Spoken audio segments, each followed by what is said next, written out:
ও মা, কি? এই আলু মাখছো? হ্যাঁ, আর কি করছো গো? পটল ভাজা, আলু ভাজা, ডাল। পটল ভাজা, আলু ভাজা, ডাল। বাহ, আজকে মা কালকের মাংস খেয়েছি বলে নাকি? হ্যাঁ, কালকে মাংস খেয়েছি বলে আজকে পুরো একদম নিরামিষ। কি কি আছে দেখি এখানে। আলু ভাজা, এই যে পটল ভাজা ভেজে নিয়েছে, ভাত হয়ে গেছে, আর ডাল এটা তাই তোমার? এই যে ডাল।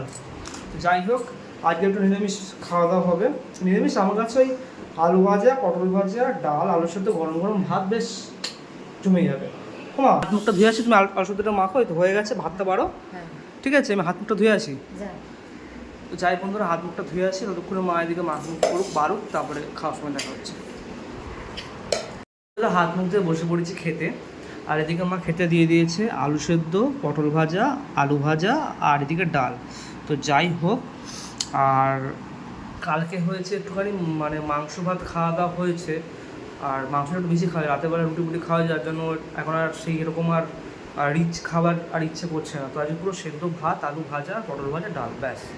যাই হোক, তো ডালটাকে একটু সাইডে রাখি, রেখে এখান দিয়ে একটু ভাত ভেঙে নিয়ে গরম গরম ভাতে আলু সেদ্ধ, বন্ধুরা কার না ভালো লাগে এরকম আলু সেদ্ধ মেখে নিয়ে, আহা, এরকম করে মেখে নিয়ে গরম গরম ভাতে যদি খাওয়া যায় না, সেই স্বাদ হবে।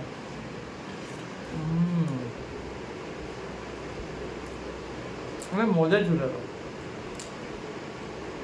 আহা, যদি ডাল নেওয়া যায়, নিয়ে যদি খাওয়া যায়, তাহলে ব্যাপারটা একটু জমতো। একটু ডাল, একটু আলু ভাজা, একটু পটল ভাজা নিয়ে যদি এইভাবে খাওয়া যায় জিনিসটা, তো কেমন লাগে।